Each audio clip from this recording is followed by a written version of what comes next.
Hello, my name is Sarah Shipp, and this is Creating Resonance with Thematic Design. My background is in professional theater, so I approach game design from a fine arts as craft perspective. I have about 8 years experience doing theater professionally. I've only been designing board games for about 3 years. But a few things have struck me about how board game designers view design compared to theatrical designers. I feel that starting out, many board game designers view game design as an engineering problem. But I contend that game design isn't engineering, it's architecture. Architecture needs engineering in order to build buildings, but architecture is also art. Game design needs math and probability and a solid technical foundation, but if we stay there, then we will stop developing as a field. We need the language of art to move forward. This is especially true when it comes to designing themes. Yes, I said designing themes. Thematic design is just as much about which thematic details you include as it is about how the mechanics relate to the theme. To that end, I've pulled from classical, Renaissance, and modern thinkers to create a formula for resonance within thematic design. I'm using the term thematic design to indicate that I am designing both the theme and the mechanics. And I use the term resonance to refer to how players respond to the presentation or experience of a design. I don't use the phrase experience design very often because I feel that it isn't specific enough to the aspects of design I'm talking about. You can design for experiences in a themeless abstract game. I have an entire series of blog posts discussing different categories of experience design that I've developed, if you're interested in hearing more about my thoughts on that. But what is resonance? Every designer wants to make a resonant game. It's one of the current buzzwords in the industry used to describe games that really stand out, but it's a term no one can define. Opera singers know that resonance is depth, shape, and clarity of tone. That's also the dictionary definition. To create resonant themes, we have to strive for those qualities in our games as well. Or we could avoid themes that are amorphous, muddy, or shallow. Other terms you may hear when talking about resonance are evocative, sticky, or memorable. I originally stopped my definition of resonance as depth, shape, and clarity of theme, but I think there's a more useful definition for the designer. I'm going to be talking about how to make themes that are more resonant. Mechanics can resonate with players, but only to players who are inside the gaming ecosystem. Nobody outside of gaming knows what a worker placement game is. I personally didn't learn the names of board game mechanics until I started designing, in spite of several years of exposure to hobby games before then. When someone asks what a game is about, we usually respond by telling them the theme. Resonant themes are the best tools we have to pull new players into the hobby. By ignoring certain aspects of thematic design, by not treating theme as a skill that can be learned, you will severely limit your potential audience. When asked, many designers will tell you that resonant games are the ones where the mechanics and theme align. I think that's putting the cart before the horse in terms of a good definition. First, we have to understand what theme is. Theme encompasses the setting, story, and tone of a game. Theme is expressed in a variety of ways in board games: illustration, components, mechanics, narrative description, and flavor text. I'll be referring to these as a game's elements. Elements of a game can be motivated or unmotivated. I'm taking these terms from theatrical lighting design. A motivated element is one that has an in-world explanation for why it exists. Unmotivated elements may not be abstract, but they do not have a clear reason for existing. In theater, light shining through a window is motivated. We imagine the sun causing the light on the stage, whereas if the light suddenly shifts to red, that's unmotivated. We cannot imagine a realistic reason for the light change. Iron ingot components in a game about manufacturing are motivated, whereas the same components are unmotivated in a game about butterflies. The player pieces in Monopoly fall into this category. In spite of their interesting history, they are not motivated by the theme of the game. Unmotivated elements are not inherently bad, but they can make a game feel themeless or like the theme is pasted on. Motivated elements add resonance because they are a form of world building.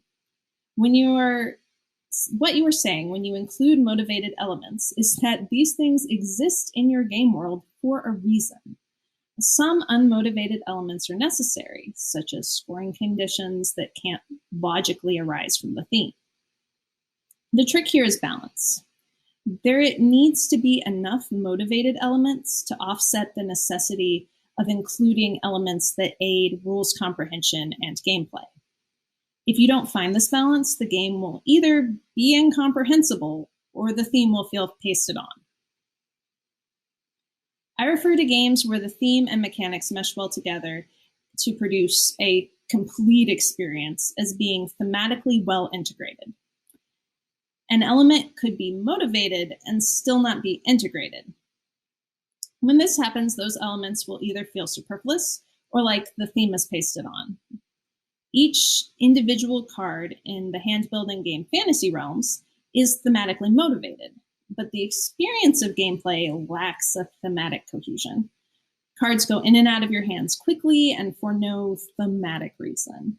Once you finish the game, you can describe the world you created, but the focus of the game is on getting the most points, not establishing a believable world. Comparatively, in the deck-building game Star Realms, no relation, each turn visualizes an episode of space commerce and combat and politics. I won't go into all the ways this game works thematically because I'm going to take a close look at some other games, but I would recommend these two games as solid examples of the spectrum of how to implement theme. Both are saturated with motivated elements, but Star Realms has an integrated theme and Fantasy Realms does not. Thematic games don't have to be sprawling epics to be considered thematic. Motivated, integrated themes will feel resonant even in filler-length games. I think we as a hobby are prone to confusing thematic games with games that are narrative-heavy and tell a complete linear story by the time you finish playing. I reject that narrow definition. For me, a thematic game is any game where the players can feel the theme through the gameplay. Let's move on from general principles and look at specific ways to make games more resonant. But first, here's my definition for resonance. Resonance is familiarity plus unexpectedness minus chaff. This is the formula I developed to explain what makes a game resonant. This formula is inspired by concepts from Made to Stick, Why Some Ideas Survive and Others Die by Chip and Dan Heath. They developed the success model, which stands for simple, unexpected, concrete, credible emotions and stories. It's a handy mnemonic, but the authors admit it doesn't show the relationship that exists between the traits that they outline. I reworked the model to show the interconnectedness, and I cut out the element credible that is mostly outside the scope of design. Credibility can be built within a piece of entertainment or art by having internal credibility through the use of vivid details supporting the core idea, but I'm proposing that by following my formula for resonance, you will be producing that feeling in players anyway. So this trait would ultimately be redundant. Internal credibility is a product of resonance, not a cause, and external credibility is outside the scope of this discussion. Now let's break down what familiarity plus unexpectedness minus chaff means. Familiarity is a concept that should seem obvious, but it's got a lot going on with it. Familiarity is best described by of course moments. Of course, wheat makes bread, or flour, or charcoal, or cattle. Of course, the ground floor must be built before the second floor. The more the audience already knows, the less you have to teach them, which makes rules intuitive. Familiarity taps into show, don't tell, which is the major axiom of storytelling. You don't have to explain that two factions hate each other if the emotion comes through in your game. Just because you state something in your lore doesn't mean the gameplay will support that story. You have to show players what the world is like through your gameplay. Let's talk about how. Familiarity can be expressed in two ways: through emotions and through story elements. We want players emotionally connected to our games. We want them engaged. A game that touches us emotionally gets talked about more than a game of similar weight that is merely a good puzzle. Essentially, this is the difference between Pandemic and Pandemic Legacy Season 1. Designing for emotions in players who play our games seems like a daunting task, but it's worth striving for. It's a skill you can get better at. When designing for emotions, it is important to remember that everything has emotional content. Game elements can be divided into tangible and non-tangible, or physical and mental. The way physical and visual elements produce emotional responses is the subject of entire fields of design. We are used to the idea that colors can create certain moods, but so can shapes or textures, rhythms, or sounds. We see this in board games with upgraded components. Players like metal coins because they have a more pleasant emotional response to the weight and texture of metal coins than cardboard chits. A game's tempo can create emotions, spanning the spectrum from methodical to frenzy. How players move their bodies, where they look, what they reach for, what they hold in their hands, all produces emotions in players. Studying areas like product design or visual design, color theory, can increase your awareness of how these types of physical elements can affect players. Think of it as cross-training to improve your design muscles. But don't overlook studying body language of your players. This is a big reason why digital playtesting will never replace in-person playtesting. Board games are physical objects with layers of emotional content. Non-physical elements, such as ideas, also produce emotional responses.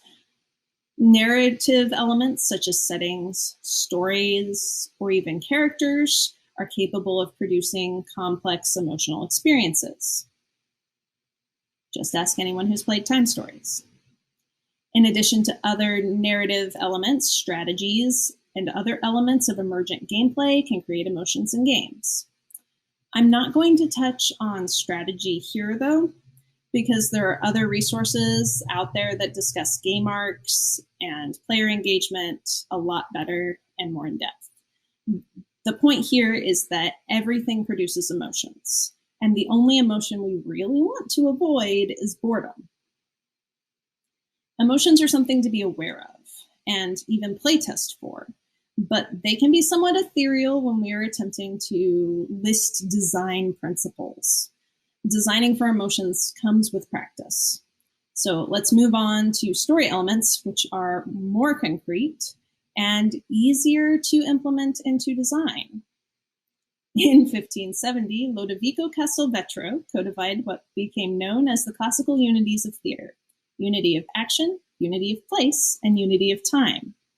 This meant that the story of a play needed to occur in one location, during one day, and be about one thing. This was supposed to prevent audience confusion about what was taking place on stage. Anyone who's watched Hamilton knows that these unities didn't stick as guiding principles. However, we can use the classical unities as a jumping off point to create, of course, moments in our game stories.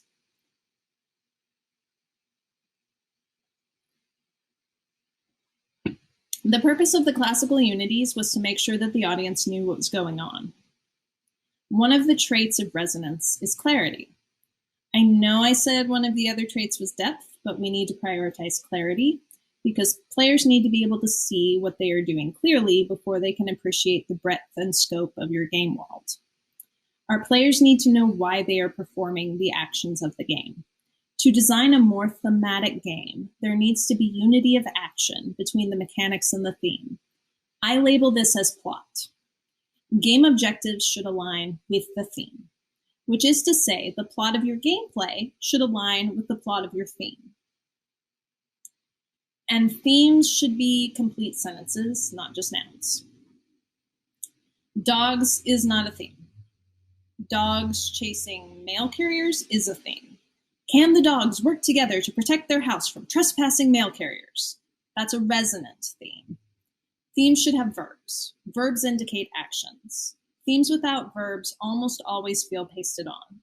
Themes should be able to be stated as questions, because the outcome of a game is not predetermined the way the end of a novel is. Make sure how you win the game is the crux of your theme. If a game claims to be about conservation, but the main mechanic is cutting down trees to build lumber mills, the theme is not in line with the objective. Every action a player takes should further the narrative arc. Or to put it another way, the actions taken in the game are the story, and the theme should match the action. Don't claim your plot is something other than what is present in the gameplay. One way to achieve this is to try to incorporate as many evocative actions as possible. Evocative actions are game actions that use thematic words as the names of the actions. They evoke the theme. So you build a house instead of placing a piece. There is a balance here with rules comprehension, but when done well, evocative actions will actually make your rules easier to learn. Yes, these are all technically ways to create mechanic theme alignment, but this is a more detailed, story-focused perspective. This is the process of thematic integration. Well, there's more, but we're getting to it. Since we're discussing plot, I want to address fluff, which is the term I use for flavor text and lore that is not required reading in order to play the game. My particular concern here is the fluff found on the first page of the rulebook. Introductory world-building fluff at the beginning of a rulebook, ideally, should lead into gameplay by explaining why characters are in the position that they are in on the first turn of the game, because the goal of every thematic detail in the box should be clarity. Use the lore paragraph before setup to create incentive to play the game, to find out more about the world. Including too many thematic details when players are trying to internalize rules can contribute to information overload. This is where unity of action really comes in. I've read a number of rule books where the lore fluff didn't seem to have anything to do with the actual game. This paragraph or two is an opportunity to set the stage and establish the tone for the actual game. Don't waste that opportunity by trying to cram in all the world building you possibly can. There are places for your world building, but the page before setup isn't one of them. Now let's turn to unity of place, which I call location. Location isn't just setting. It's also world physics and character physics. Setting is where an event takes place. World physics is the manifestation of the rules of that world, such as gravity, propulsion, heat, or visibility. Character physics usually manifests as direction of movement and speed, but it could also be inventory size, strength, need to eat, etc. I include character physics and location because all game physics helps establish the rules and feel of your world. Location can be expressed through illustration, components, and mechanics.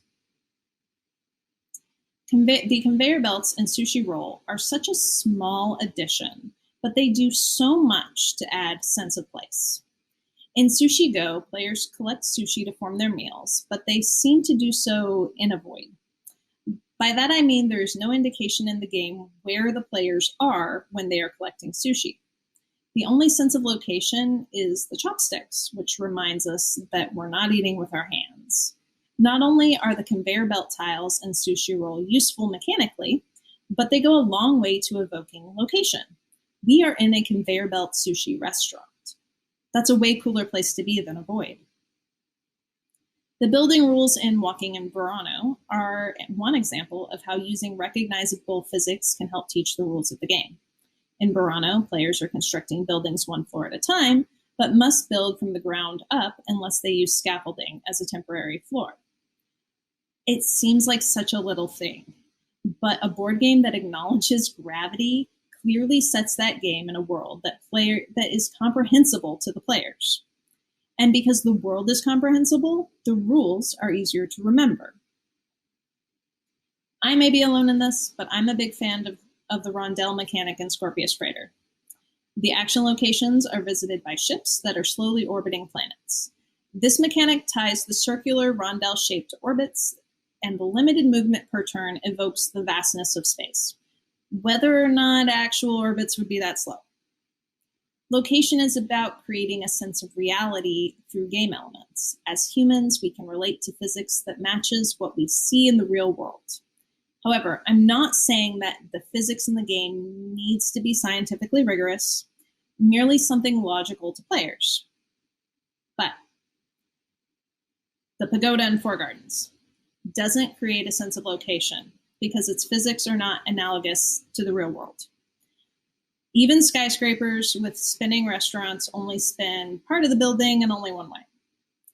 There's nothing in the physics of Four Gardens pagoda that evokes the real world. Just being a pagoda is setting, it's not world physics. However, that doesn't mean Four Gardens isn't resonant at all. But it does mean that it's not using world physics to build on resonance. More on that later. The next story element is time.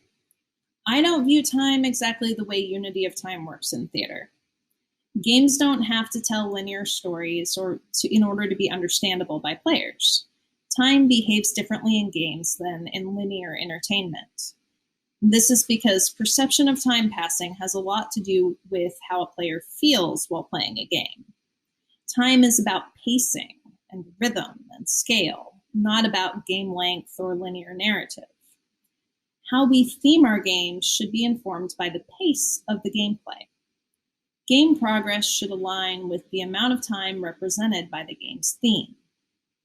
Civ games tend to be slow because accumulating that much history is slow. Some themes need to feel pressed for time. Bomb defusal games should avoid analysis paralysis, for instance.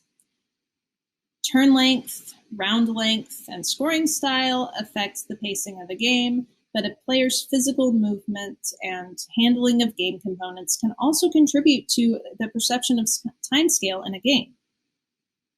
An exciting game with a short round structure can actually feel like a shorter game than it actually is. A thinky game will feel slow, even if the game isn't very long.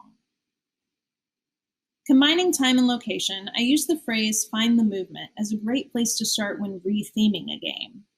Start with what the game feels like, its rhythm, how things move, and build the theme from there.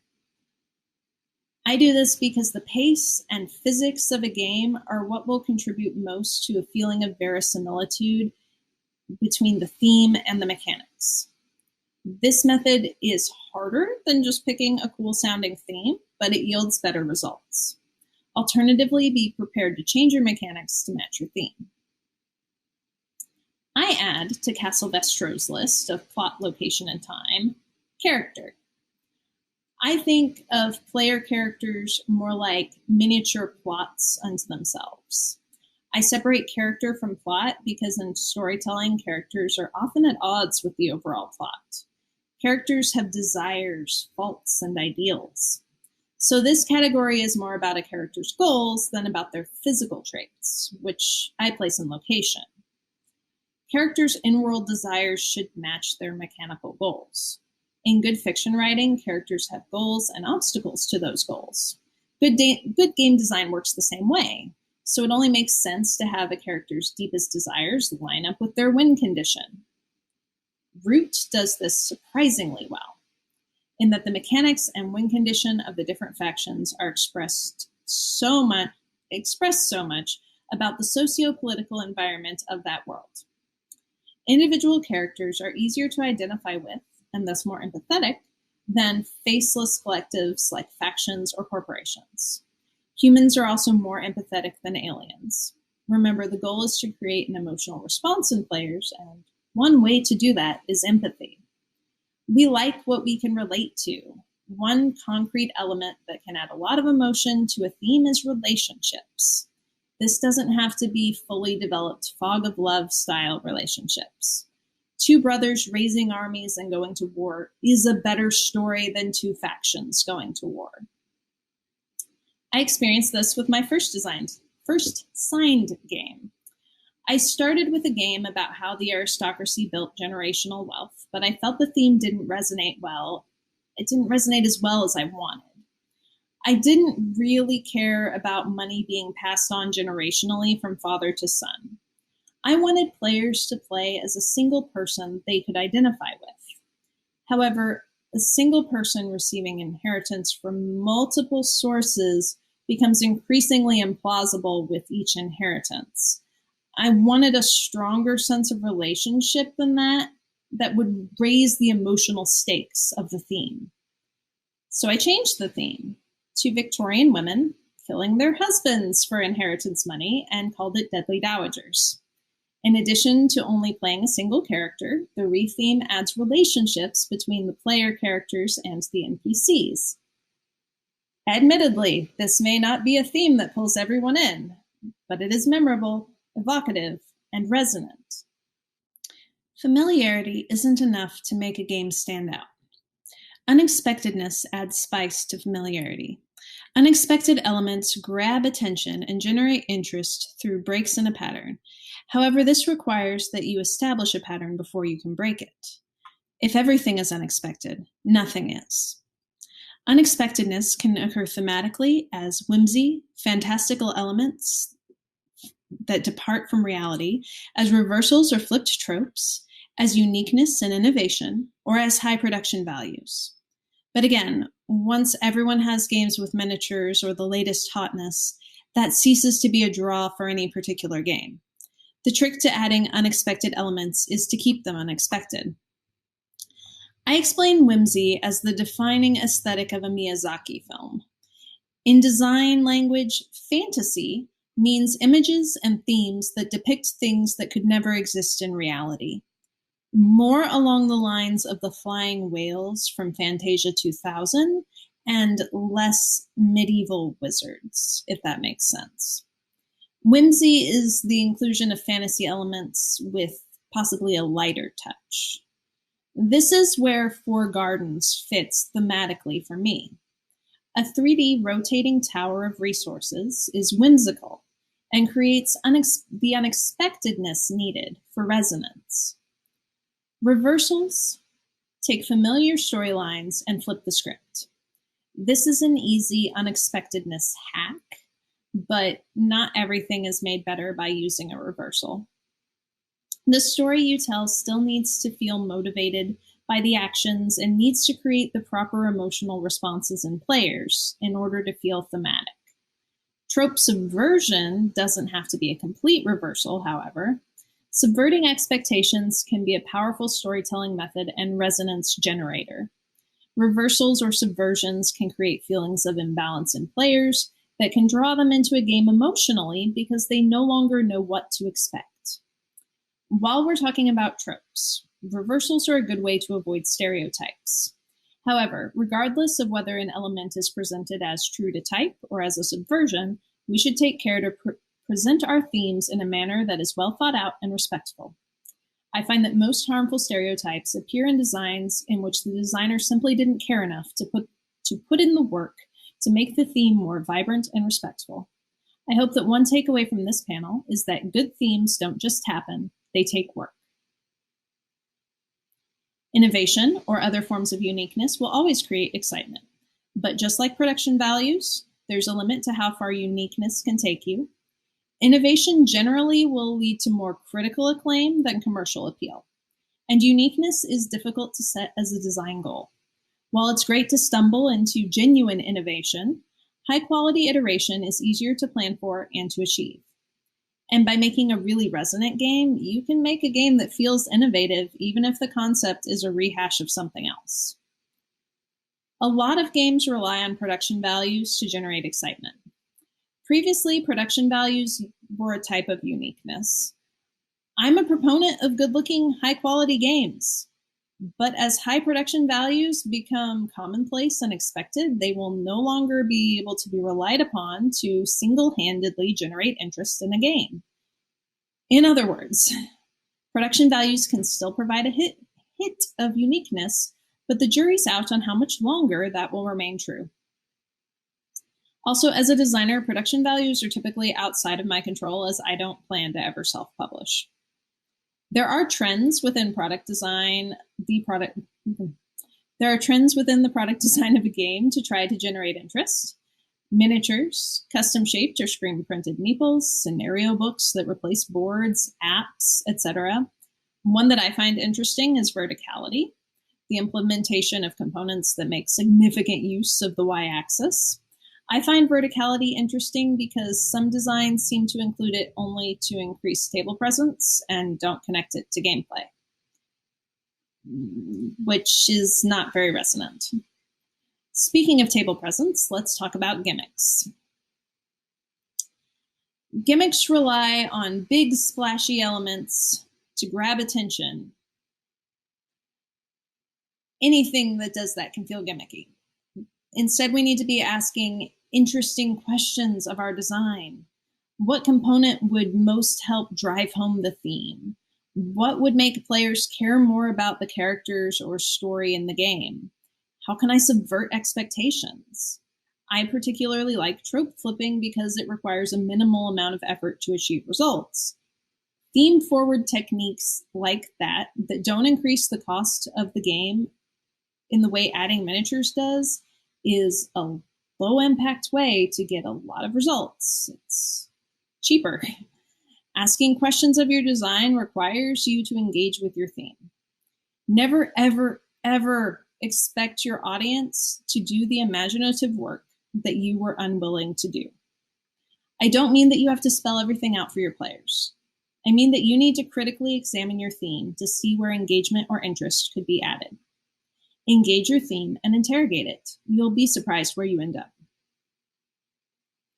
When you know what your theme is, its plot, location, rhythm, characters, and twist, cut everything else out. Do as little as possible to build the world beyond what is represented by the game. Figure out the core of the theme and get rid of everything else. Try to always leave your players wanting more. That feeling will drive engagement more than extensive world building will. Feel free to write a novel about your world, but don't put it in the game box. However, putting a limit on the amount of detail expressed in your theme is not licensed to skimp on research. Really good research will inform which details are most necessary and evocative. The components ought to be so firmly compacted that if any one of them is shifted to another place, the whole is loosened up and dislocated. For an element whose addition or subtraction makes no perceptible difference is not really a part of the whole. This is my favorite quote about board game design, even though it's actually about theatrical design. Many people have said similar things throughout history, but not only did Aristotle say it first, he said it best. Side note, the classical unities come from the neoclassical era, but they were an attempt to build on Aristotle's rules for theater. Theater history has a lot of good advice for board game design. Good design is about removing clutter. Every detail of your game should reinforce the core theme. Just because a detail fits into your world doesn't mean it belongs in the game. If you really must add details, I do recommend using illustration as a way to convey details that doesn't impede gameplay. Including a detail because it's cool will feel gimmicky because it is a gimmick. I define a gimmick as anything that brings a sense of novelty and appeal and not much else. If you are including an unnecessary element that you don't think is cool, why are you doing that? Don't do that. A gimmick looks cool, but either it isn't functional or it impedes usability. A gimmick adds more cost than value of what is received. Every element should feel necessary to the game experience. Anything else is a distraction. Your core theme will create your core emotional experience. Adding extraneous elements dilutes the emotional experience. In other words, too much fluff makes your game less resonant. But there is a compromise here. I like to think of flavor text and certain other thematic details as opt-in details, meaning a player can choose to ignore these details if they want. Flavor text is usually in a small font at the bottom of a card. I have the choice to read it or not. Components, even card art, don't give me that option. I can't opt out. They're too prominent for my eyes to skip over. That's the reason I get frustrated by the lore at the beginning of rulebooks. I can't tell straight away if it contains important information about the game or not. If you want to include extra detail in your game that provides only flavor, it needs to be the kind of detail players can choose to opt into or not. Removing chaff is also about finding the proportion between the familiar and the unexpected. Too much unexpectedness is jarring and will disconnect players from the theme. Too much familiarity only becomes a problem when the details stray from the core theme. So generally speaking, leave unexpectedness to a few surprising twists compared to the rest of the game.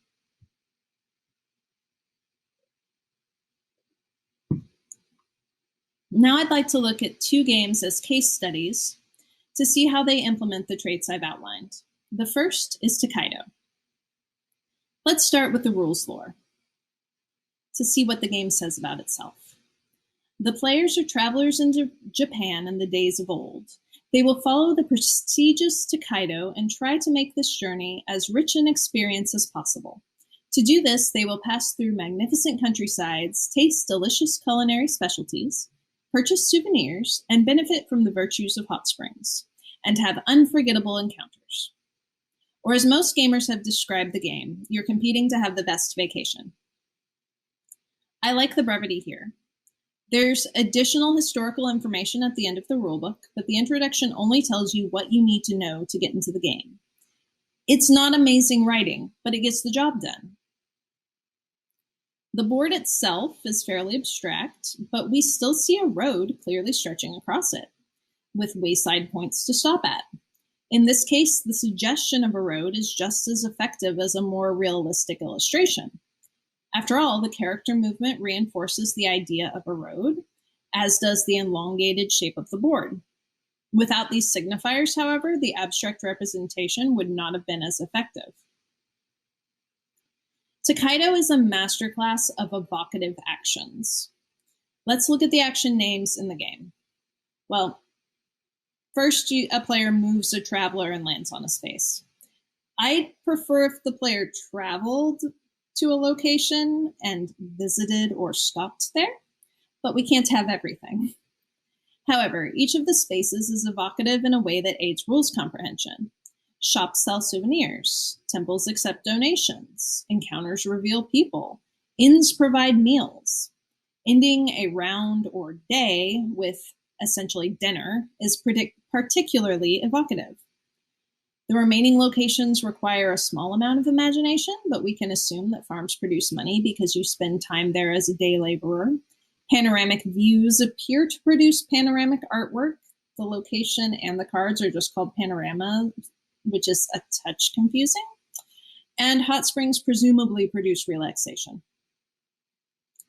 Nowhere on the board is there a generic board game symbol to draw a card. The thematic graphic design is effective at reinforcing the rules while also helping reduce the abstraction of the board, particularly the road. Tokaido deftly uses time and location elements to create the feel of gameplay without needing full bleed art on the game board. This is good news for game designers. You can create rich experiences in your prototypes, even if you aren't an artist. The cards do have generic game graphics on them in the form of scoring tables and transformation arrows. However, the larger art of these cards, as opposed to the locations on the board, offsets the necessity of this information. There is a balance struck between thematic expression and usability. We find plenty of familiarity in shopping, sightseeing, stopping at an inn for the night. The unexpectedness of Takedo comes from the clean visual design of the board, coupled with the thematic gameplay. That same clean design keeps the game feeling uncluttered. It's a rare feat in a point salad style game. It's also still unexpected almost a decade later. For the next case study, I'll be looking at a much more detail-filled game, Everdell. Once again, let's start with the lore and the rulebook. A new year begins. Within the charming valley of Everdell, beneath the boughs of towering trees, among meandering streams and mossy hollows, a civilization of forest critters is thriving and expanding. Ever since the famed adventurer Corin Evertail discovered the hidden realm long ago, the citizens have prospered under the shelter of the Evertree. From Everfrost to Bellsong, many a year have come and gone, but the time has come for new territories to be settled and new cities established.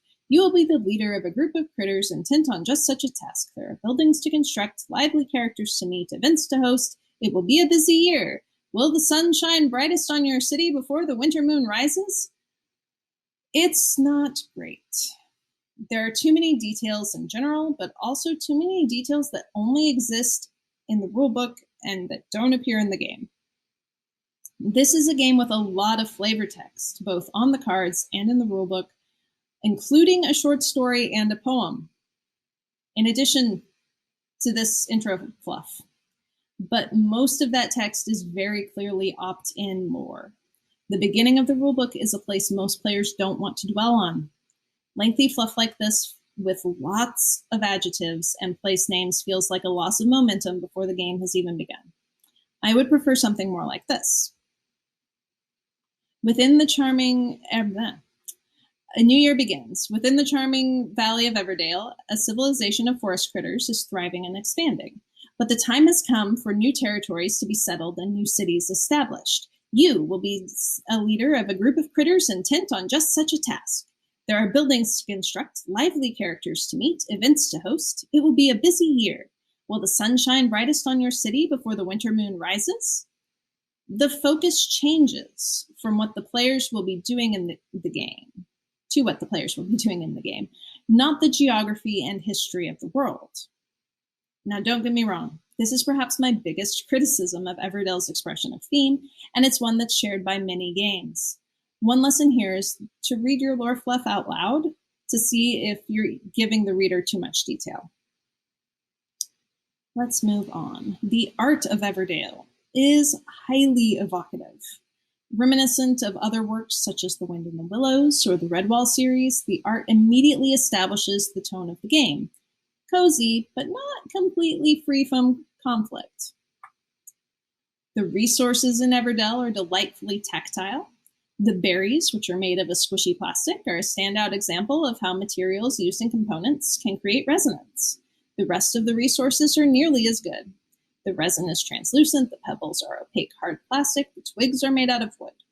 Tactility that matches our expectations provides a strong emotional response. Tactility can also be an avenue of unexpectedness. I'm not sure that I can name another game that uses the same kind of squishy plastic as the berries in Everdell. The building cards produce resources or effects that are highly thematic. Mines produce pebbles, farms produce berries, storehouses store resources. Buildings also attract critters whose profession matches the building. Postal pigeons move into post offices. Kings move into castles. Placing a closed-door token on a building that has already attracted a critter is a simple and thematic reminder that that building is occupied. We get a sense of location from the materials used to build the buildings, from how the buildings are used, and from the critters that inhabit the buildings. Coupled with the game board, Everdell has a strong sense of place. One small element of dissonance is that the positioning in your tableau has no game effect. Now, I'm far from wanting Everdell to be more complicated, but I wish that neighboring buildings or critters had some slight mechanical relationship rather than just being a random assortment in front of the player. While discussing location, we have to talk about the tree. The tree adds a sense of scale to a world relative to the wooden critter workers. It also adds unexpectedness through sheer verticality. It makes an attempt to be incorporated into the game board as a place to store components, which ultimately isn't that useful, but I would rather have it have some use than for it to just be a cardboard sculpture. The tree impairs usability slightly by blocking lines of sight during gameplay and when it's awkward when storing it outside of the game. But I suppose the lesson here is that if you are going to include an element that is even slightly difficult to use, it had better be gorgeous and highly thematic to offset its potential downsides. Everdell is not the only game to divide rounds into phases or seasons, but it uses this structure pretty well to create a sense of time passing. Players can imagine harvests, births, and rests after long journeys during the prepare for season phase. My only complaint here is that the theming is so strong that it conflicts with the rules. One player can move into a new season while the other players are still in the previous season, which is so counterintuitive that I got this rule wrong the first time I played Everdell. Everdell uses illustration, tactility, and verticality and timing to create a rich world while mostly not overcluttering this world with distracting details. These were just two examples that use a variety of tools to create resonance, particularly with regards to location and time. I hope to see more games in the future that leverage character motivation and relationships for resonance, especially in shorter games. Campaign and legacy games are already exploring more complex characterizations. I hope that you leave today with a better sense of what it means for a game to be resonant. To recap, resonance is a combination of emotions and story elements with some attention-grabbing twists that focuses on the core experience and nothing else. Familiarity plus unexpectedness minus chaff. If you want to dig into more thematic design concepts, I have a blog at shipboardgames.blogspot.com, which updates most Mondays. Thank you.